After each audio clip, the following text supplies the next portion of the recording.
Hi guys, welcome to my channel, Chantilly's Kitchen Hop, and I'm your host, CHANTILLY'S. And my channel is dedicated to gluten-free vegan lifestyle recipes and sharing with you guys. And today I have a really yummy, delicious, healthy recipe that I'm going to be sharing with you guys. I know we all struggle to get those vegetables into our diet, and I have a really good mixed veggie baked tot that I'm going to be showing you guys today. It's packed with lots of healthy protein, fiber, and it's delicious, so you get all of the good things with this one. So if you guys would like to learn how to make this, make sure you stick around. And if you like what I'm doing, hit that like button and subscribe. See you in a sec, guys. Bye.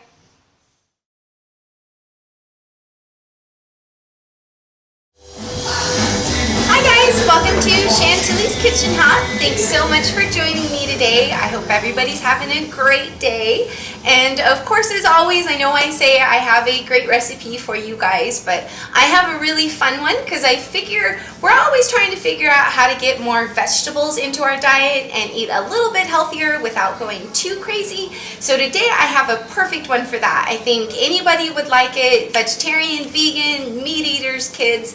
We're gonna do veggie tots today, and they're baked. They got a lot of different vegetables in them, so they're packed with flavor. These are just super, super delicious. They are pretty easy. I think there's only about 10 ingredients that go into them and only a little bit of pre-prep for them. So what we would need to do ahead of time for these is we just want to steam or blanch some broccoli just for about 3 to 5 minutes because we still want it crispy, but we don't want it mushy, like cooked all the way through. So we want the fork to go through it pretty easy, but still a little give to it. And then we're gonna dice it up nice and fine and just do a whole head of broccoli. So you end up getting probably a little bit over a cup, but as you can see, I've diced it up pretty fine.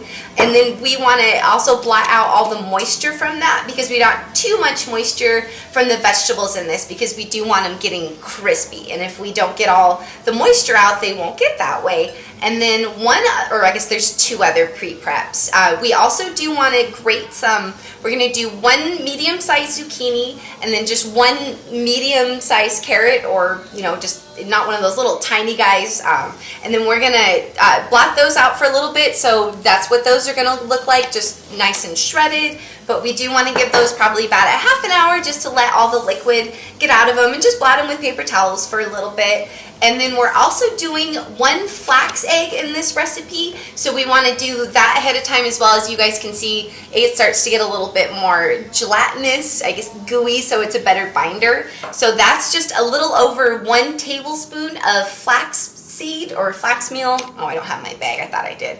And then we're going to do 3 tablespoons of water, and that's for every egg in a recipe. It seems to work pretty well. I know I used to use that energy one, but I've been actually going more towards this one because it is a little bit healthier for you, has some more fiber and stuff, so we're trying to do that one. So alright, so let's go ahead and get started. So we do want to preheat our oven to 375 because you guys know I seem to forget that one a lot. And then we're just going to get a medium-sized mixing bowl or large. You don't need super large. This isn't a huge recipe. You should feed about 3 to 4 or 1 if you're just doing this for a meal for yourself. So go ahead and get started. So we'll go ahead and add our broccoli. And like I said before, make sure it's chopped up kind of fine.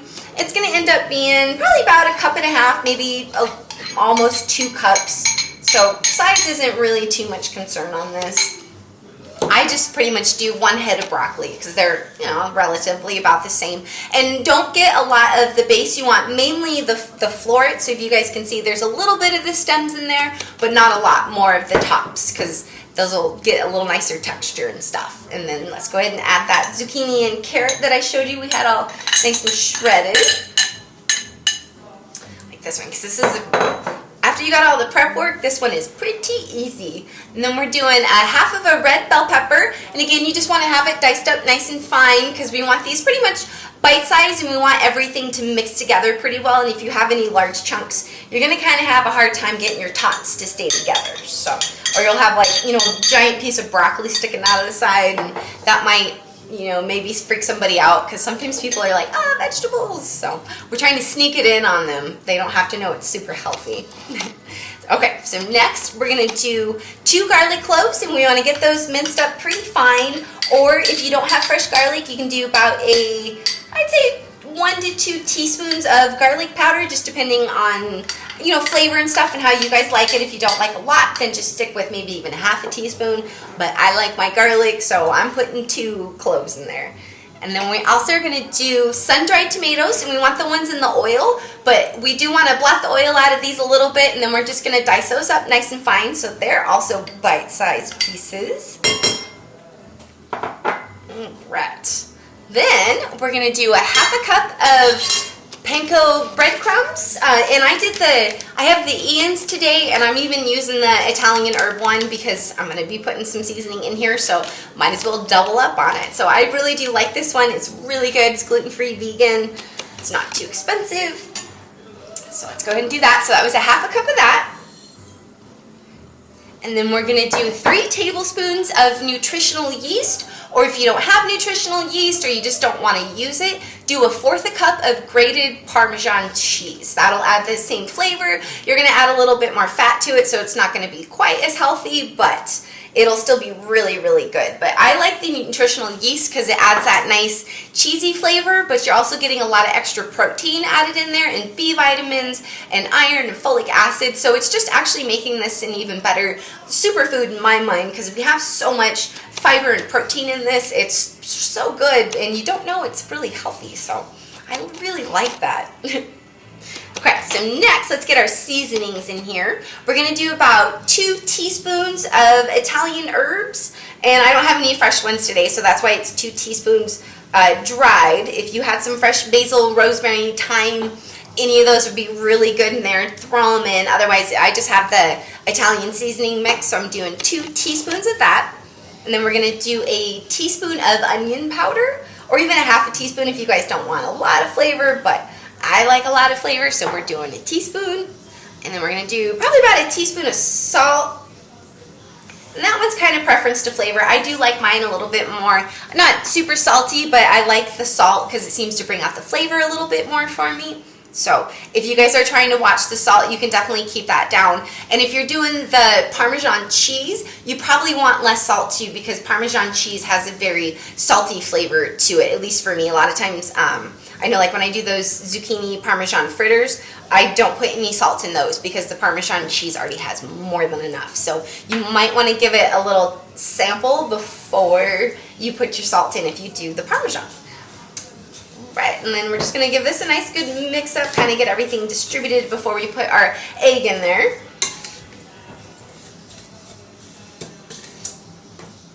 And that's just going to really help everything stick together. But I like to mix it a little bit first, because then that makes sure that all the seasoning and the breadcrumbs and the yeast and stuff really gets mixed in. You don't get any clumps of zucchini or broccoli or anything like that. We want it evenly distributed.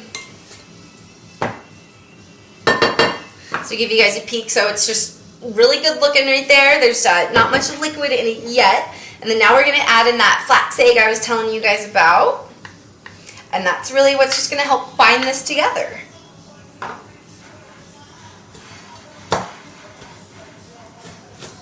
Just give that some good mix-ups, and honestly, you're going to end up doing a lot of the mixing up with your hand here in a sec when you make your tots.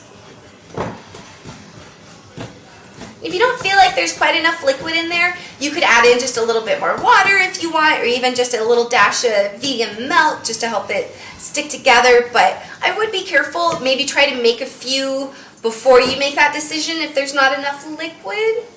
Because with the veggies and the way we have prepped and stuff, they should have just a little bit of liquid left in them, so there's still some binding. And also, more liquid means they won't get as crispy, and we do want them crispy. Alright, so looks like mine's pretty well stirred up, so let's go ahead and show you guys how to make these tots. This is another nice gooey one, so if you guys have any rings on, you might want to take them off. It's not too bad, but you know, it can get a little messy. So let's just go ahead and get our cookie sheet. We have a baking tray, whatever you guys are using. If you don't have a non-stick, go ahead and line it with parchment paper or sprayed or whatever you like to do. Or if you got like me and you got the ceramic non-stick, then you don't have to worry about any of that. So and then you're just going to grab probably about I'd say a little over a teaspoon size glob of your mix. And then you're just going to gently work it with your hands to get little tater tots. give you guys an idea. So we got them just formed up. You know, you're gonna end up making probably about 2 dozen, depending on the size.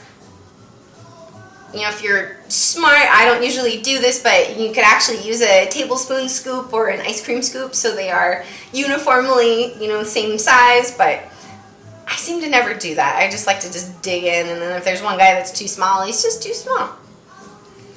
And then don't really need to space these out just a little bit so they can cook, but they're not going to raise, they're not going to flatten, they're going to stay exactly the same shape, but you might want to leave a little bit of room because I do recommend turning these halfway through just so you make sure every side gets nice and browned. So give you guys another peek. I know my fingers are nice and gooey, so it might be kind of hard to see the tater tots, but you can see, you know, a little bit of all the veggies kind of peeking out of there. You can see the breadcrumbs. You can just smell it. It smells delicious, Italian, and some garlic. And you can eat, you know, change up the flavoring a little bit. If you don't want to do Italian herbs, you could just leave it with the garlic. If you want to spice these up, you could even do a nice finely diced jalapeno in here. It would be really good too. Sometimes I do that, sometimes I don't. I wanted to go a little bit more on the everybody will probably like these ones today, because I know sometimes I can go a little spicy with my foods. You know, the first time I cooked for my husband, I actually forgot to ask him if he likes spicy, so thank God he did, because then it ended up being like really, really spicy. So then you just keep working with these. I'll show you guys one more so that way you've got an idea of what we're doing, and see, just get them lined up on the tray. You're gonna probably about 5 in a row. So like I said, you're gonna get about 2 dozen. There's one more to show you guys. So that on there. Let me rinse my fingers off real quick.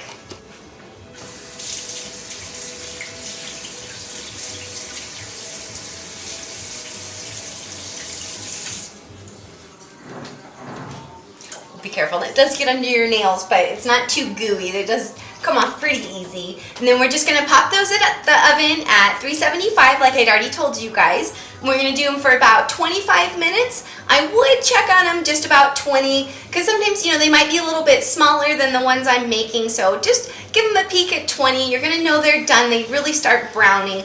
But at about 10 to 15, I would just give them all a little roll around, kind of flip them, so you make sure all the edges do get nice and browned.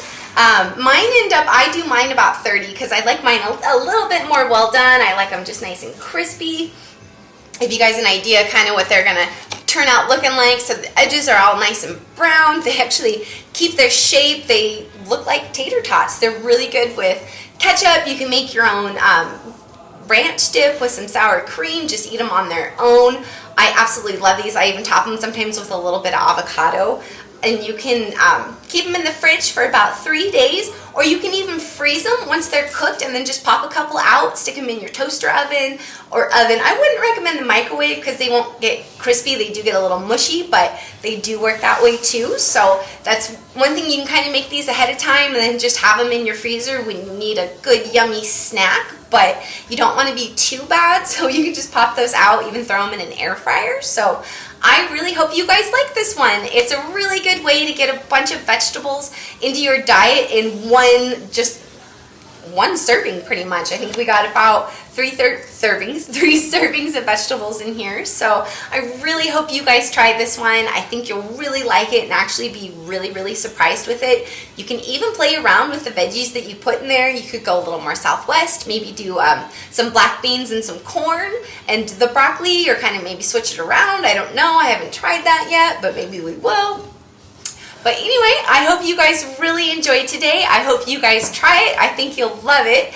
And as always, I do still have stickers and magnets available if you guys are interested. And also make sure you check out my YouTube channel now, guys. Chantilly's Kitchen Hop. Make sure you give it a like and a subscribe. I'm always putting up new videos there. Plus the ones here. I do enjoy seeing you guys live every week. So I hope you guys have a great rest of your day. And I'll see you next week, guys.